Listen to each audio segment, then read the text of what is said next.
We are pleased here to welcome Avi Gilburt, founder of ElliottWaveTrader.net.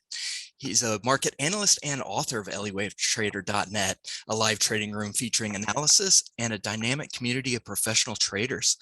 His analysis appears frequently on sites such as TheStreet.com, MarketWatch, Forbes, and Seeking Alpha. Avi, I'm going to go ahead and stop share if you want to click that share screen button, and we'll get you up and going here. Are we good to go here? We're good. Your slide looks great. Okay. Are we doing a full hour from now, or do we still have the 5:30? Yeah. Okay. Yep. We can still do that for you. Not a problem. Thanks for your patience. No problem. Good afternoon, everybody, and thank you for joining us. Before we begin, I just want to give some just quick outline. I'm going to go through the S&P 500 larger degree down to smaller degree. And I'm also going to go through a couple of metals charts, the GLD, silver, and the GDX. I'm going to endeavor to leave 15 to 20 minutes at the end for questions, because oftentimes some of the best information comes out through your questions. So if I can get through this quick enough, I'm hoping to leave at least 15, 20 minutes at the end for questions. So let me just jump into it and we'll begin. For those of you that don't know who I am an analyst, as he said, but my primary analysis methodology is something called Elliott wave analysis. What is that? Well, we believe in what we've, through studies and much research, that the market is not driven necessarily by news or by fundamentals as a whole. Rather, it is driven by market sentiment. And back in the 1930s, a gentleman named R.N. Elliott, Ralph Nelson Elliott, identified that the market basically moves up and down in patterns. He identified that the market was fractal in nature. What does that mean? Well, it's variably self-similar at all degrees of trend. Well, that sounds great, right? But what the hell does that mean?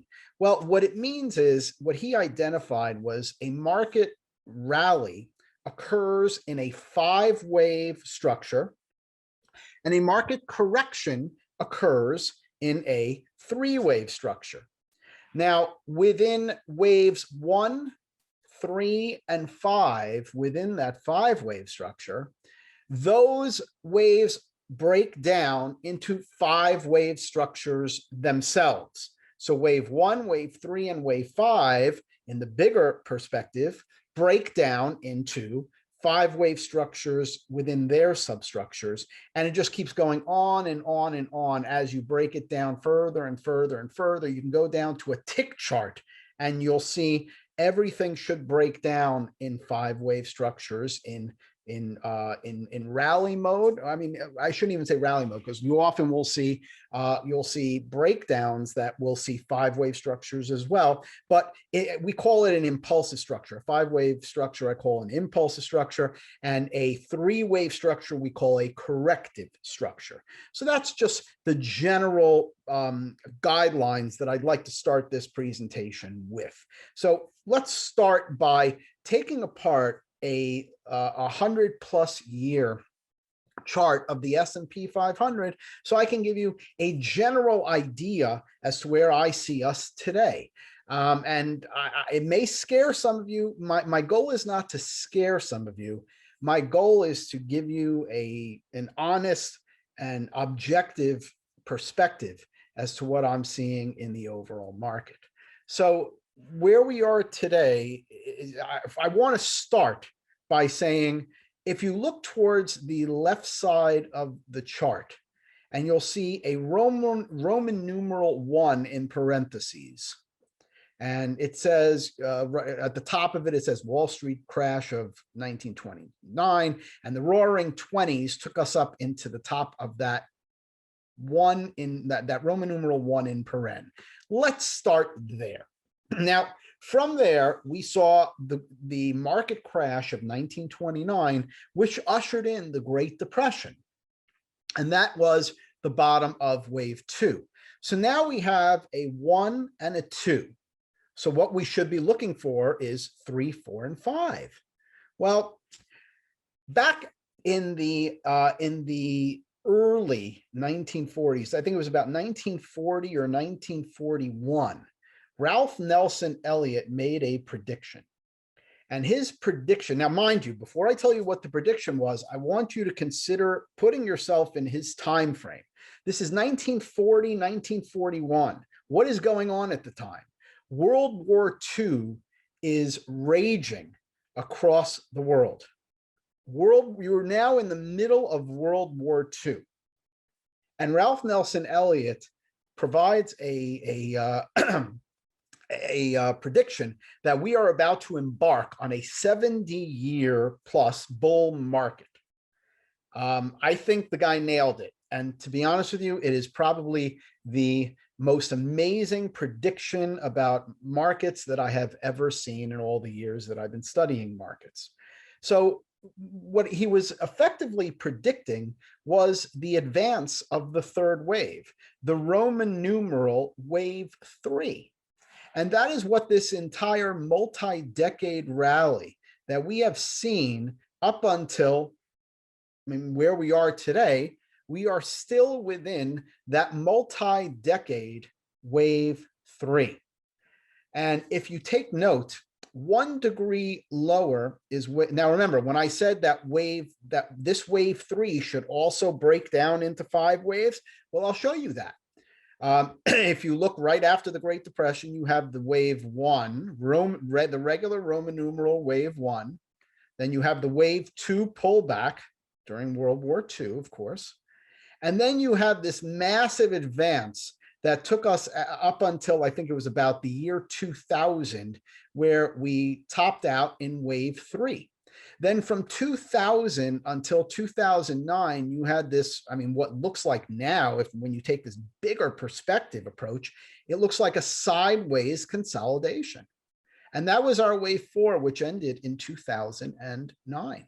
And then we began the advance that we are still currently within, and that is wave 5 of Roman numeral 3 in paren, which will complete the wave 3 off the Great Depression low.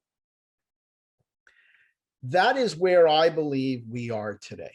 Where I believe we are today is we are attempting to complete that Roman numeral 3 in paren.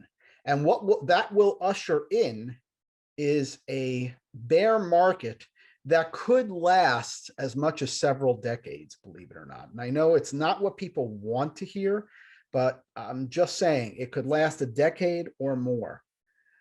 If you consider, there are 2 things you need to consider when you're thinking about this. The wave 4 within the wave 3, this wave 4 took us from 2000 to the early part of 2009.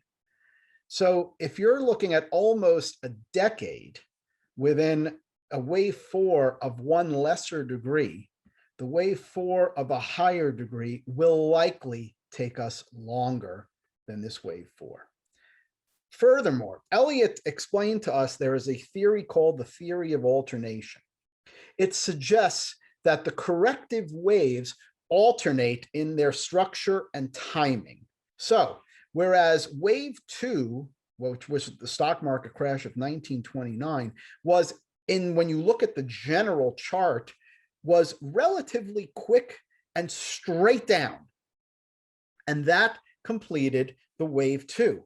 So the wave 4 of the same degree of trend is what we are looking towards after we complete this current rally. And if the wave 2 was straight down and quick, it becomes likely that the wave 4 is going to be very time consuming and very, very choppy in an up-down structure, maybe even a triangle. There's no way we can know that today. What we can suggest is the theory of alternation gives us certain guidelines that it's going to likely be a very, very long and drawn out process. And in that long and drawn out process, we're going to see a very sizable decline relative to where we are today. Now, I'm going to go into the next degree of chart, if you don't mind. And I've been having some issues with my charts. And I want you to tell me if you could see my S&P 500 monthly chart. If there's a problem, please let us know. I'm assuming that you can see it. Now, if I'm showing you on this chart, here's the top of the 3, and here's the 5, here's the bottom from 2009. So remember, every impulsive move, waves 1, 3, and 5, we are now in the wave 5 that I'm counting here. That wave 5 should also comprise of 5 waves. Well, we have wave 1, 2, and then we have wave 3 that I believe ended here. And then this ABC was an expanded flat that completed wave 4. Now, if you remember, everybody expected that this decline that we had back in March of 2020, everybody thought, oh my God, this was the fastest bear market we've ever seen.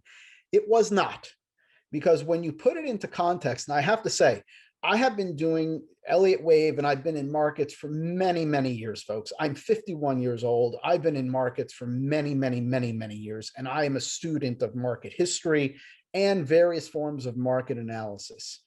And I will tell you, I have never seen an analysis methodology that can give you market context in the way that Elliott wave can. There's no other methodology I know of that can provide to you market context. So when everybody was looking for this to just be the start of a major bear market, I was saying we're just concluding one that began here. And that is why I had a 2200 target on as a bottoming target on the S&P 500 for multiple reasons. And as we were hitting those lows back in March of 2020, I was telling all of our members in our trading room that I am buying big here. In fact, I actually told my wife to up here, I said, please take all the kids' 529 programs and put it into cash. And she did. And then as we were approaching that 2200 region, I turned to her and I said, take the kids' cash and put it back in the market. Now, if you remember that time period, there was a significant amount of fear. In fact, the amount of fear we had at the bottom at that time, from my recollection, and it could be a recency bias issue, but from my recollection was even greater than the fear we had at the bottom in 2009. I don't remember the fear at the bottom of 2009 being to this extent, but I could be wrong. People can disagree about that. But what you have to recognize is the fear at the bottom in March of 2020 was extreme. So even when I told my wife to take the money and put it back into the market, she even looked at me and asked me, "Are you sure?" Now, she still has not lived that down till this day, but just to give you an idea of the extreme nature, there were many in my own site that told me I was crazy for buying at those lows. But I personally bought at those lows, and my expectation was, and I even publicized it. I said my expectation is we could be bottoming here at 2200, and I'm looking for a rally to a minimum of 4,000, but with an ideal target of 6,000. And as the market developed, I said I'd be able to identify what the more appropriate target was as we begin the rally. What I was looking for was the next 1-2 in this fifth wave. Once I got this 1-2 in place, I said, okay, guys, it's 6,000. It's not 4,000. And I'm still of that mind. I am still very much looking up to the 6,000 region over the next couple of years as my ideal target for topping in this long-term structure. Now, what I'm looking for thereafter is, as you could see, a very choppy market for quite some time. Now, of course, we use alternative counts for risk management purposes.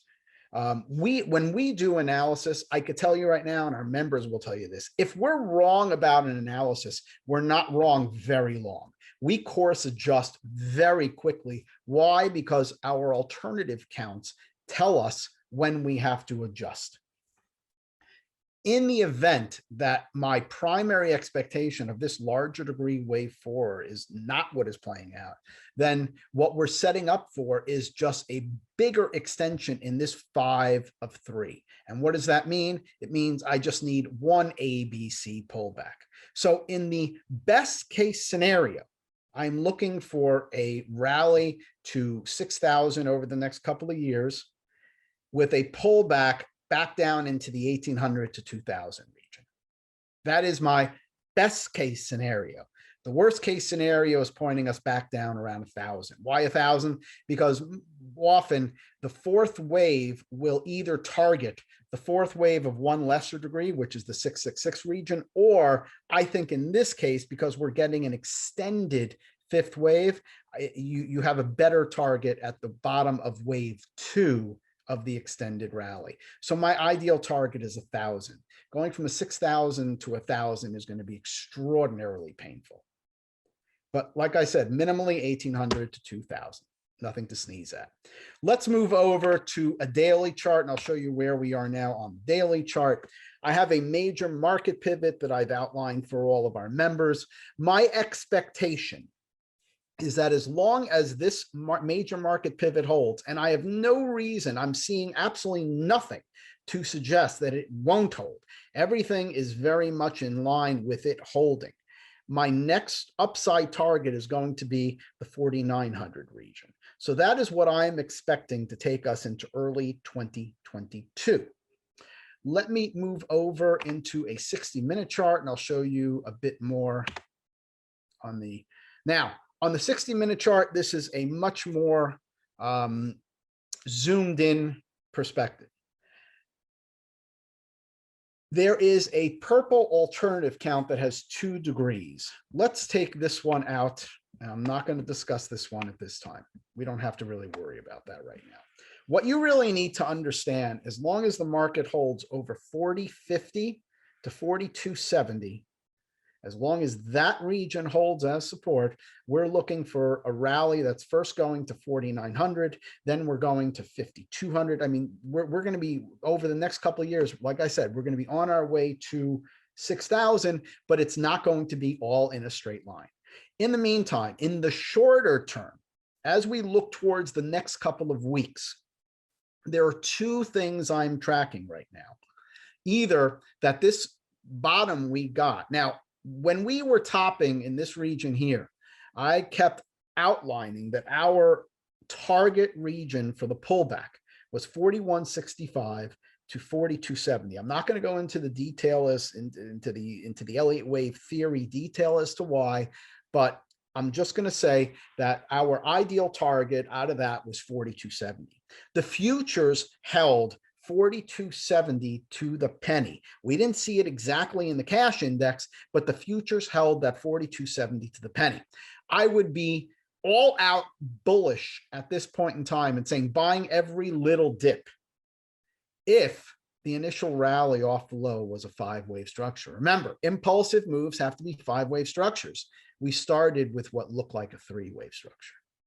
Unfortunately, that left me with 2 possible ways that we're going to get up into my next target region.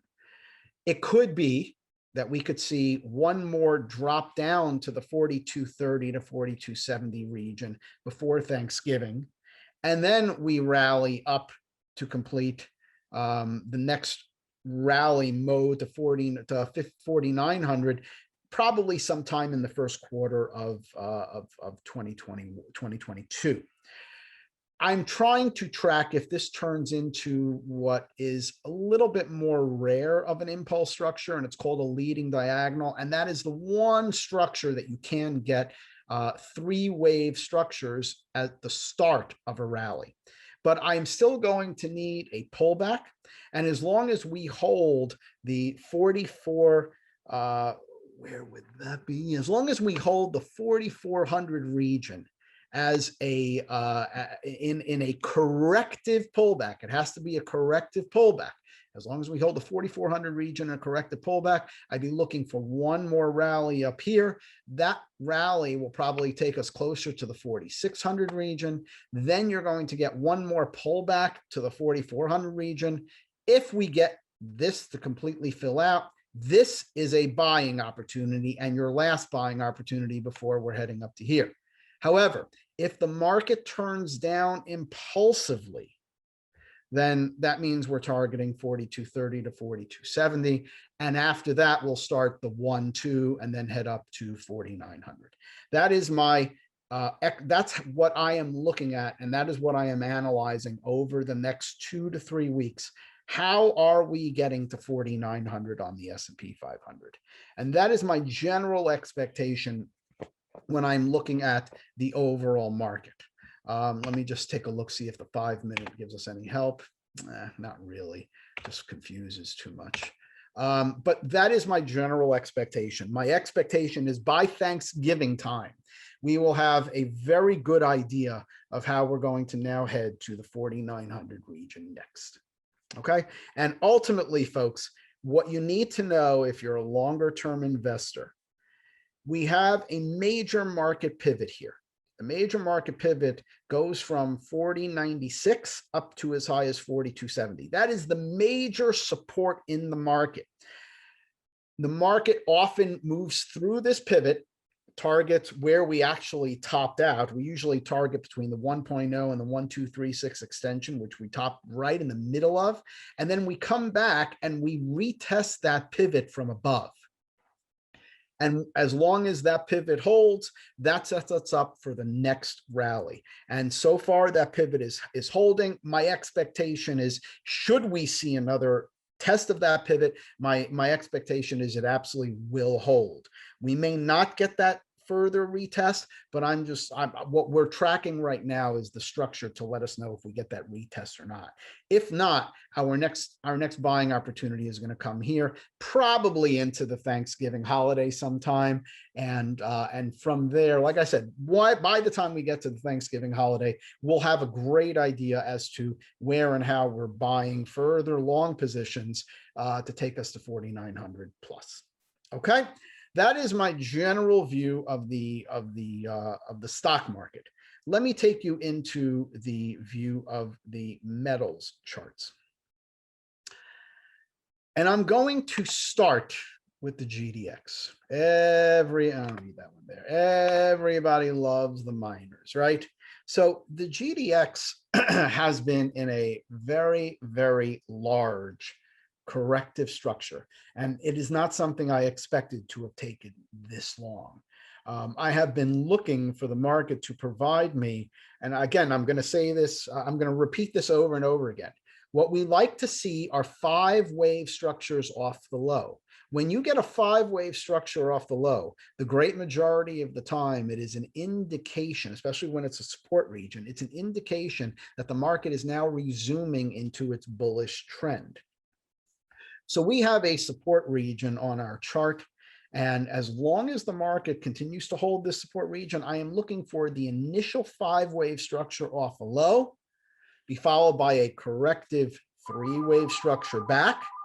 And then when we take out the initial 5-wave high, that is the point at which I will go aggressively bullish on the mining charts. And that's just, on the miners.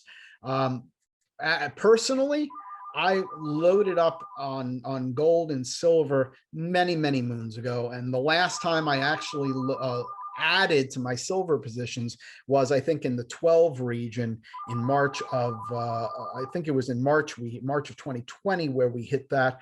I loaded up more silver at that time. Let me take you, so that was just a quick perspective on the GDX. Let me show you the GLD. Okay, I have a major support region. We're sitting right over it right now. We have a potential 1-2 structure that has developed, but again, I need to see a 5-wave structure developing off of this low right here. I do not have that yet. I do not have that yet. I'm waiting for that 5-wave structure. Should it not develop, then we potentially will be testing this support. So I am still waiting for the key to tell me the market is now heading up to our next higher targets. For GC, my next higher targets, oh boy, if I can remember correctly, 2211, I think, is my next higher target, followed by 2322. I think that was the gold targets I had, long-term Fibonacci targets. Now, for those that have followed my gold analysis over these years, you may remember one of the first prognostications I ever provided on Seeking Alpha was calling for a top in gold back in 2011. If you remember at the time, gold was rallying. Some days we'd see 50-point rally. It was parabolic. And there was not a single person out there that I know of that was not debating, well, how much further beyond 2000 are we going here? Everybody was giddy. Everybody was so certain we were about to eclipse the 2000 mark. I was hearing 2,500. I was hearing 3,000. I was hearing some ridiculous stuff. But just like we did a larger degree structure for the S&P 500, I did a 100-year analysis on gold. And what that 100-year analysis told me was we have the potential to top out at, my target was 1915. If anybody remembers, it was 10 years, about 10 years ago now. And at that point, like I said, everybody was giddy. The top to the market came in, I believe, at 1921. So I was off by $6, but it was off of a 100-year study of the gold price chart. And that same 100-year study is now giving me my next resistance targets at 2211 and 2234, 2111 and 20. I'm sorry, I forgot, but ultimately I think we're going over 2100, and that's 2200 region. I'm sorry, the 2311 number, 2332, somewhere in there. It's the top of the box that I've got here. I think we have a good shot at hitting it as we head into the 2022-2023 timeframe. Okay, so my expectation is that is my next upside target. I think the 2200 plus region is really a nice round target for us to see. Now, I will say, should we get up there, and based upon the structure in which we get up there, I will start considering selling a lot of my long positions. Let me show you, and this is what I have said many times. Should we get up to my next target in the GDX, depending on how it occurs and how we develop into that target, I may be considering selling all my mining stock positions that I started buying in the last quarter of 2015. Again, like I said, if you remember in 2011, where we called the top to the gold market, at the end of 2015, not only did we call for the bottom to the gold market, in 2011, I said, as we were topping, and before we topped, and everybody thought it was crazy to even consider a top, I set a target of, and I wasn't sure how deep it was going to be. I said 700 to 1,000 was my general target region for that correction that I was looking for at the time. But as we were approaching 1,050 on the gold pricing, the structure was telling me we were about to see an imminent bottom.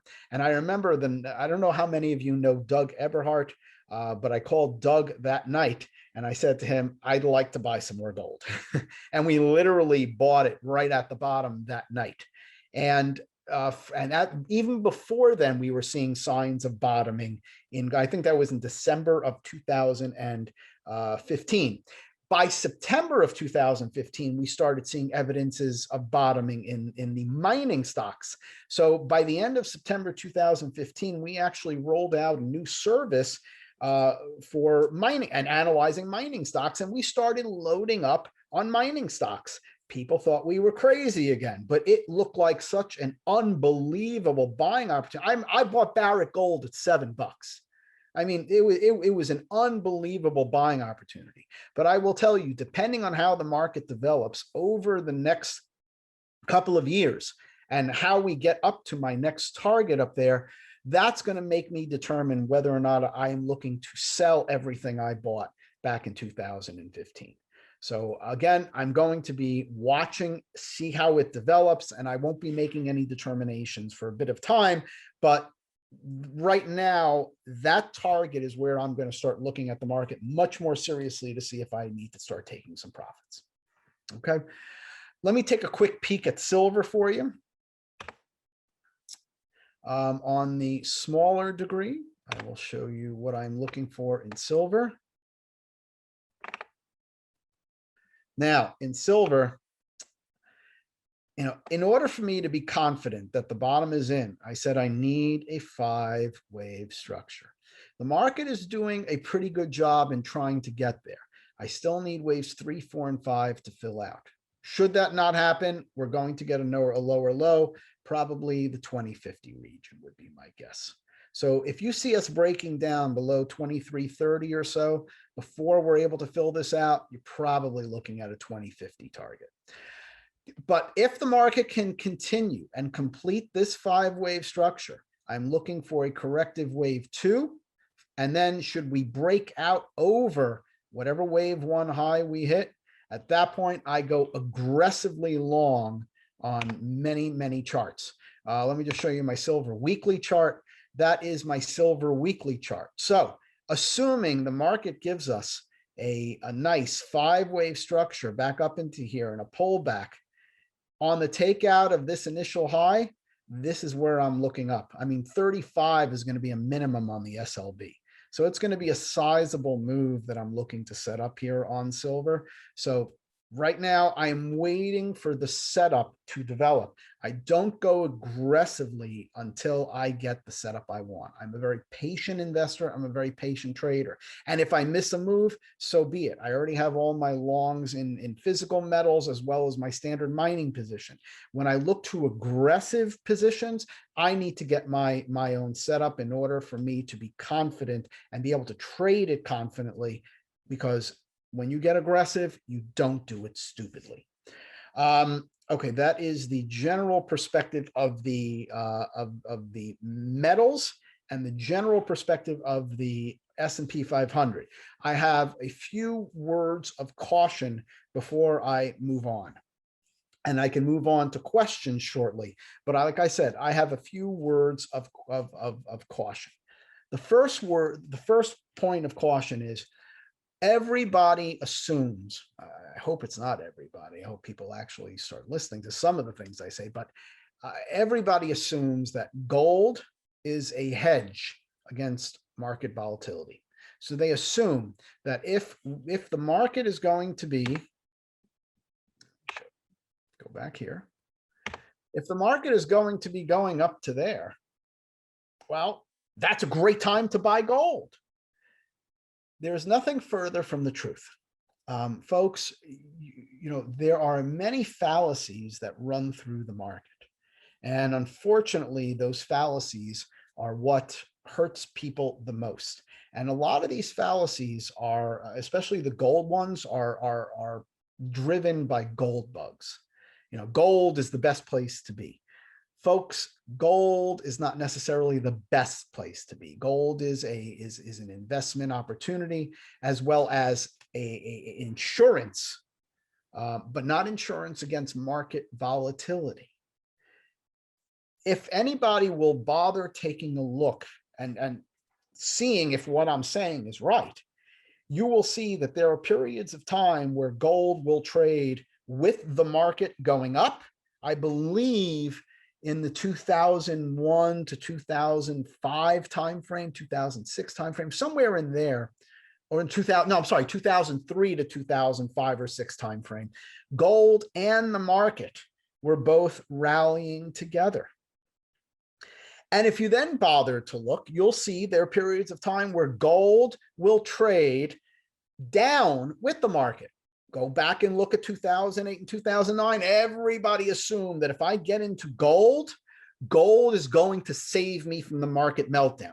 Gold lost over 30%. I forgot exactly when, but you saw it in 2008 into 2009. Gold bottomed before the market and started its next rally phase, but gold lost 30% during that time. That was not the safe haven you would have wanted it to be.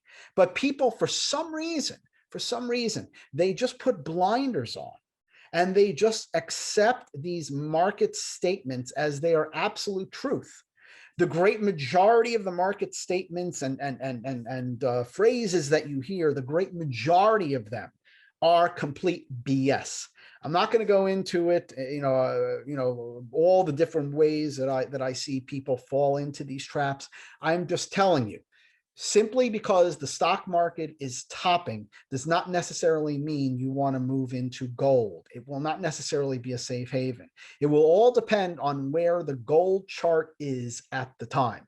I'm not going to be prognosticating anything of gold related to the stock market until we move well into the 2022 timeframe. And I'm talking about probably at the end of the 2022 timeframe into the early 2023 timeframe. At that point, I can tell you gold will be a good place to be, or you do not want to be in gold or the stock market. So that is a major warning I want to provide. Now, there is one other thing that I want to highlight. And, everybody's going to ask, well, if everything's going to hell in a handbasket, where do I hide? Well, personally, I probably will be going to cash. However, there's going to be points in time where you could take that cash and put it back into the market. But does it mean you want to put it into the S&P 500? Not necessarily. Let me show you something that is going to be of great interest, and it's something I'm going to be watching as we move through this correction. Once we get the top in the S&P 500, I'm looking for a large decline. Could take us a couple of years to take us back down into this region somewhere, probably somewhere between 2,400, maybe as high as 3,000. Somewhere in here, I'm looking for that decline.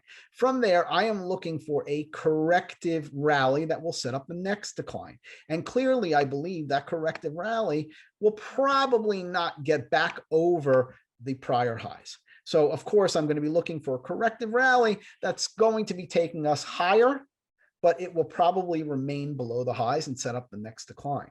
So I'm not necessarily so keen on putting that cash to work in the S&P 500. I am potentially keen on looking at the EEM for the potential. Why? Well, if the market's going to be topping out in the EEM here about the same time that I'm expecting, and by the way, the EEM is a great buying opportunity down here. Could we see a lower low into the 47 region? Sure. But I think we're going up to the 67 plus region on our way up when the market heads up to the 6,000 region. But when I showed you that A wave drop after we top out, that's going to be the wave 4 that I expect on the EEM. Thereafter, I think the EEM is going to outperform the S&P 500 and head up to much higher highs. So there's going to be a period of time that I believe you're going to have opportunities to put that cash to use, but in other vehicles, not necessarily the S&P 500 as the best vehicle to do so. So once we get this drop, at that point, we can look for points, for other places to put that money to work. But for now, right now, I'm probably looking more towards the emerging markets. But as we move through it, clearly, I'm going to be looking at it from an objective standpoint to find where is the best place to go. That is, I can conclude my presentation at this point in time, folks, and I will gladly take questions for the next 20 minutes or so. Like I say, normally questions bring out a lot of the best part of the analysis that you guys are most interested in, and that's why I love leaving the questions for the end. All right, Avi, thank you so much for that presentation. And thanks to all those in attendance. And thank you for your patience in the beginning as well. So we had a viewer, they're wondering, does Elliott wave analysis, can it identify impending black swan events? It's a great question. I get this question all the time. I don't believe that there is a black swan per se in the market. For example, when we were up here on the S&P 500, I was shorting the emerging market structure. Why? The EEM specifically. Why? Because I was looking on for a 30%, and yes, I identified it as a 30% decline. I'll show you here. Where was it? Here. If you see this little box here, and I had a target here. So I was looking for a 30% decline on the EEM. And the EEM was providing me with the lowest risk and the tightest structure to take that short. So if I was looking for a 30% potential market decline, and then, everybody said, well, it's COVID that caused it. I don't see the news as necessarily causing a move. I believe it can act as a catalyst for a move for which the market is set up. In other words, if COVID had come during a time where the S&P 500 was in a rally phase rather than about to get a correction, COVID would not have had any effect on the market. Well, how can you know that, Avi? Well, let me explain this. If you guys go back and you look at when we bottomed at 2,200 and how the market started screaming higher, during those next months, what were we getting? We were getting the worst of all the COVID death rates. It was only after we bottomed that we started getting all the lockdowns that we were seeing across the country. We started seeing only after we bottomed, we started seeing record unemployment. And it was only after we bottomed, folks. So, you can't say, well, COVID caused the decline, but then why didn't we stay down or go lower when the news was getting worse? So do I believe in black swans? I believe that, you cannot foretell what the news will be, but you can foretell where the market is going. I don't care what the news is. The news often fits into the market, or it doesn't. It doesn't.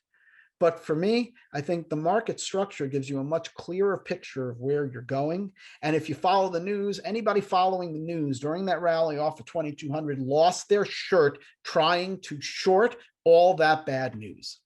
So that's my general perspective. Are there black swans? Do people want to call COVID a black swan? Sure, you can call the news event whatever you want. But at the end of the day, you have to at least be honest about it and wonder, well, if COVID was the cause of the decline, why wasn't the worst part of COVID stopping that rally? And we were screaming higher. So that's my general answer to you. All right, excellent. Thank you. We had a few people wondering, they were asking about when the SPX hit 6,000, they were talking about investing in tips. Is that recommended? Well, I'll tell you guys. I haven't, I wasn't going to discuss bonds here, and I don't often discuss bonds. The only time I will discuss bonds is when I see an opportunity for my members, and I will highlight it. For example, if you remember, some of you may have seen this back in 2018, the Fed was still in a very strong rate rising trend. They were still raising their rates and they had no signals that they were going to stop. They were still strongly in raising rates, absolutely raising rates. They were in that mode. But in November of 2018, I said, well, I don't know about that. The market looked like we were about to bottom and start a large rally. So I said to our members, I'm buying TLT here, and I explained to them why. I explained to them what my targets were. Most of them thought I was crazy for quote unquote fighting the Fed. And if you look at November 18, we bottomed exactly where I said we would, and we started a sizable rally. Now, when I look at the larger degree picture on bonds, I will tell you, and rates and so on and so forth, I will tell you, I see something quite ominous that could be playing out.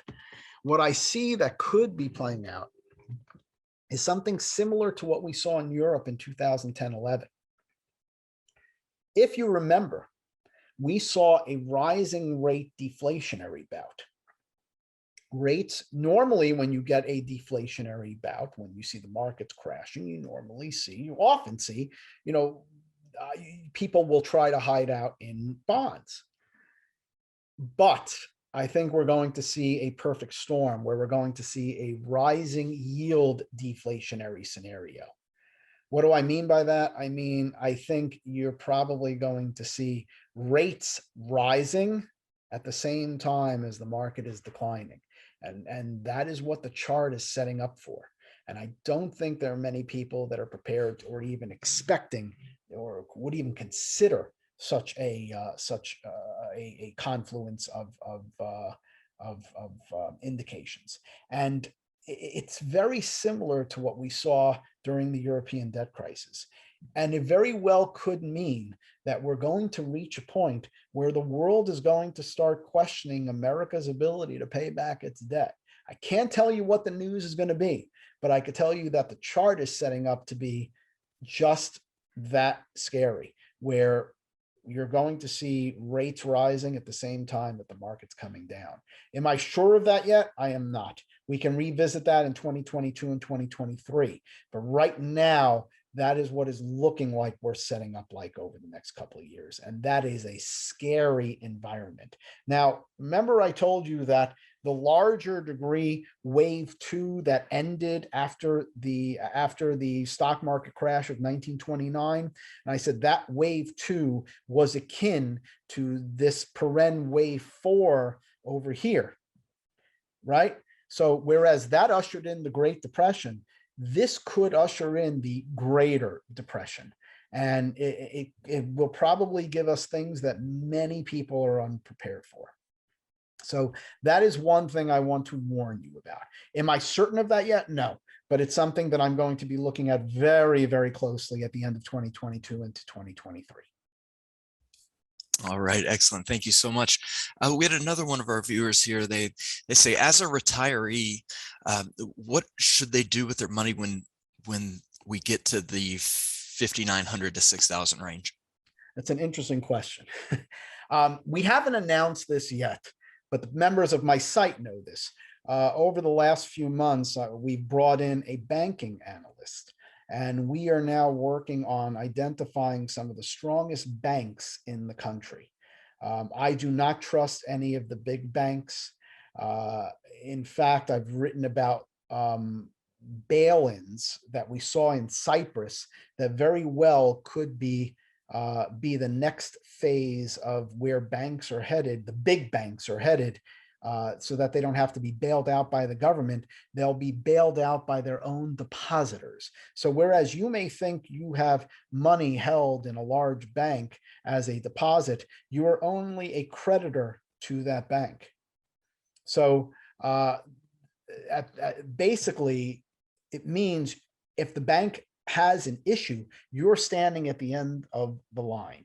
And what happened in Cyprus a number of years ago, they ordered bail-ins, which means your deposit was converted into ownership of the bank. That is not what you want from your deposit, is it? So I wrote an article a number of years ago when I saw that Goldman started opening its doors to the public for their deposits.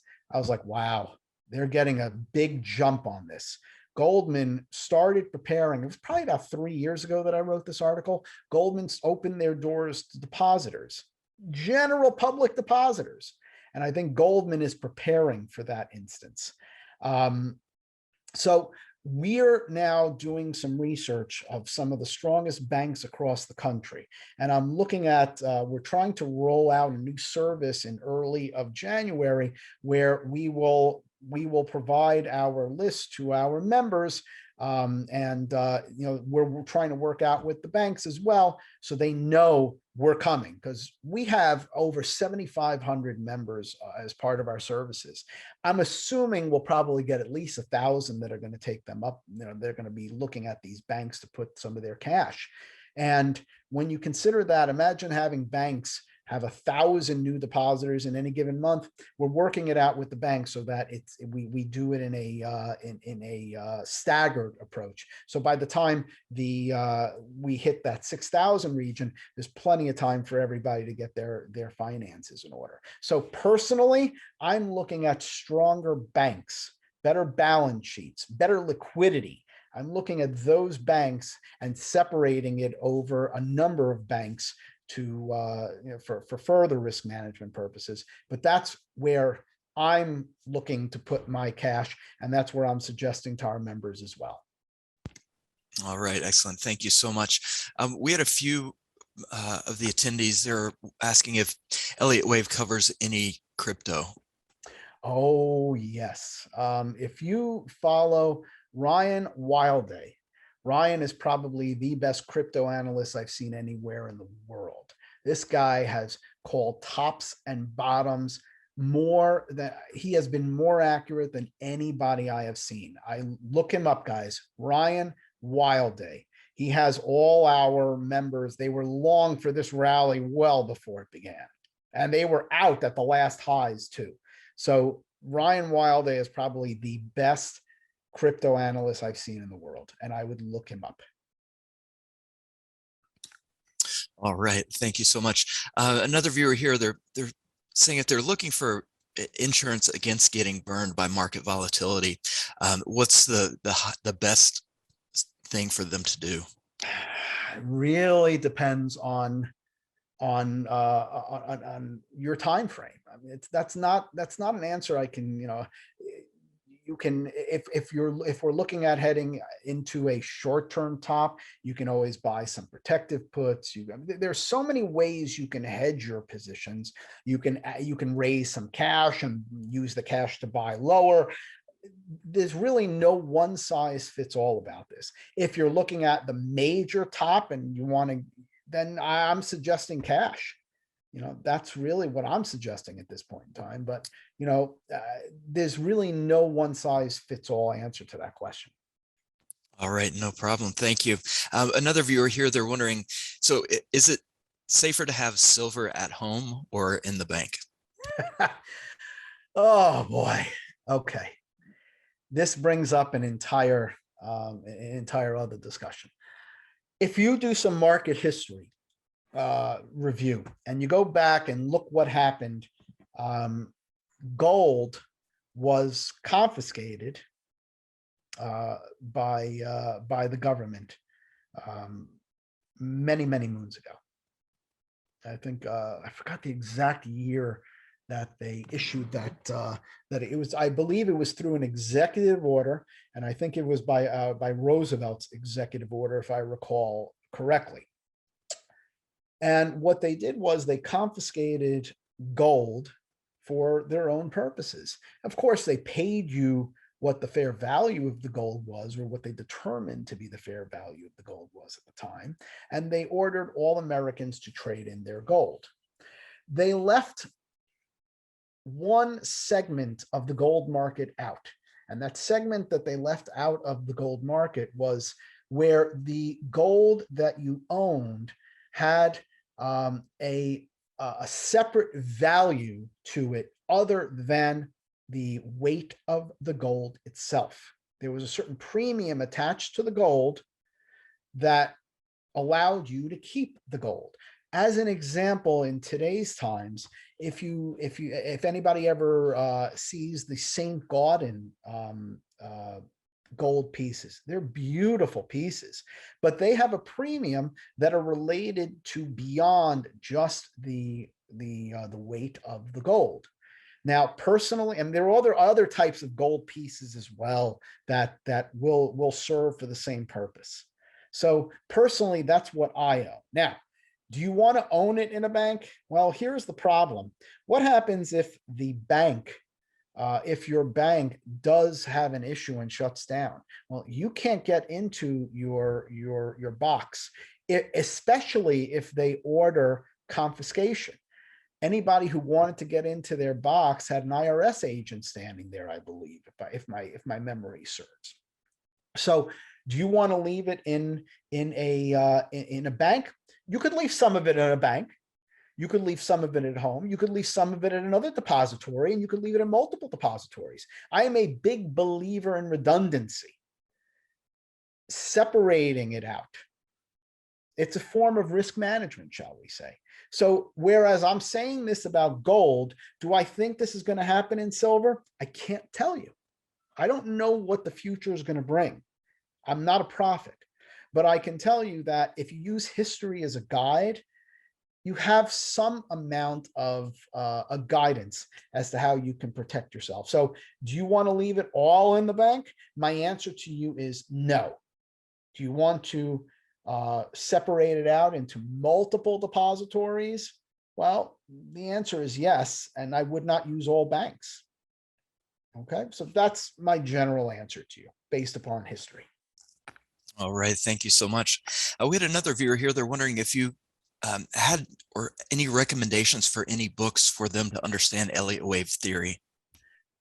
Well, there are two books that I would strongly suggest if you're interested in Elliott wave. The first book I would read is just purely on the theory of market sentiment. Now, remember, Elliott viewed the 5-wave structure as just tracking market sentiment. So what he said was market sentiment is what drives the market, but the Elliott wave structure is how we track market sentiment to when it's getting too extreme on the top as well as the bottom. So the theory behind Elliott wave, I would strongly suggest a book called The Economic Theory of Finance, written by Robert Prechter. And it will be one of the most eye-opening books you will ever read about the market. And he uses many, many, many real-world examples that will open your eyes as to how much crap is really put out there about how people believe the market works. I'm telling you, it is one of the most brilliant books written on the market, and it will be completely eye-opening to you with real-life examples. It will open your eyes. As far as application, there's something called the Elliott wave principle, written by Frost and Prechter, and that is the Bible of Elliott wave application. Now, I'm going to warn you, it is a very, very difficult read. I remember when I started learning it, I wished I had something that would help me in my learning. And that is actually the main reason why we started up our site, Elliott Wave Trader. We have much in the way of supportive help in being able to learn Elliott wave, where we have videos on it, we have articles on it, we have beginners videos. We do a live beginner seminar 3 times a week on it. So we are there to help people learn how to apply Elliott wave in practice. But those are the first 2 books I would start with. All right, excellent. Thank you so much. Another question from one of our viewers. It said, once a market hits your target high, and you mentioned moving to cash, do you ever take a short position against a market you forecast to decline? Sure. I mean, everybody is different. Everybody is different in their aggressive approaches. I am pretty sure I will be doing some shorting during that period of time. Absolutely. I think, instead of investing long, there's going to be periods of years you're going to be trading short. And those are only really for people that are very aggressive. But, just going to warn those, especially those that think they may be able to escape this period of time. If you're not interested in shorting, and if you want to stick to your dividend stocks, I would strongly suggest you do some research on what happened to your dividend stocks during the 2008-2009 market debacle. I don't think they fared well. So I would strongly, I know there are many dividend investors, And, if you don't want to trade short, I would strongly urge you to at least do some research about what happened during the 2008, 2009 market debacle. See how well your plans would have fared during that phase of the market action, and only assume that it potentially could be worse than that. Because during those periods of time, it's the S&P 500, the market leads the economy. And if the S&P is going down, the economy is going to be following it down. And if there's less earnings to be handed out, dividends will be cut. So keep that in mind as well. So will I be shorting? Yes, I will be. But again, not everybody is as aggressive as I am. And I'll be honest with you, as I get older, I get less and less aggressive. So, but I'm sure there's going to be plenty of opportunity from some really great short side trading during this. All right, excellent. Thank you so much. Another viewer, they're wondering, how do you determine if a move is going to be impulsive or corrective? It's a great question. Up until 10 years ago, before we rolled out our website, the biggest complaint, and even today, the biggest complaint about, there's so many people out there doing Elliott wave analysis, and everybody always seems to be wrong. Well, Elliott wave analysis up until recent times has been extraordinarily subjective in nature. What we did was we created an objective box around which we have placed our Elliott wave analysis. So we lovingly call that Fibonacci pinball. And what we've identified is that the market pinballs up and down to various specific extensions and retracement zones. And if the market should move outside of that pinball structure, that is an early warning to us that we're about to get a failure of a structure. So we utilize that Elliott wave, our Fibonacci pinball, to modify and to put an objective box around the standard Elliott wave structure. And that's really how we guide our analysis. And that's why we knew, what, that 2200 region, great buying opportunity. That's why I said minimum 4,000 to 6,000. All of this was within our Fibonacci pinball structure. And if you notice, the bottom of the market in March was 2192. We were 8 points off on that. And this is all based upon that same Fibonacci pinball structure. All right, thank you very much. Another viewer, they're wondering, are you going to stay in the market up to the top? Are you getting out prior to? And what is the GDX support level you're seeking to begin investing again? You ask that is a great question. Now, my own personal perspective is I don't wait till the last minute. I'm not waiting till the last minute. So I will tell you that when the market gets up into this wave degree here, so this wave degree is, you could see it on the monthly chart here. So that wave degree here, when we get up into this wave degree, folks, I am going significantly to cash. I'll be looking at every single stock I own and look at where they are in their trend. And if they're even close to a topping, I will be taking it off. I will be taking it off the table and raising a significant amount of cash here. I will likely trade for this fifth wave higher. I'll probably buy like an IWM or a SPY, just get like some type of ETF for a year or so. And that's how I'll ride it out.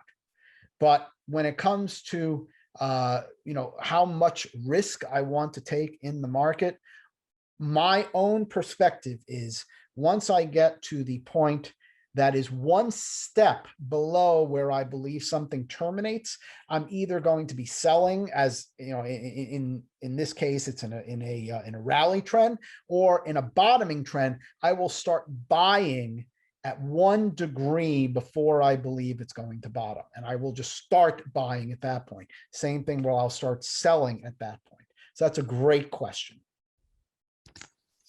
All right, excellent. Well, Avi, it looks like that has us at time. We were able to make up that lost time and then some.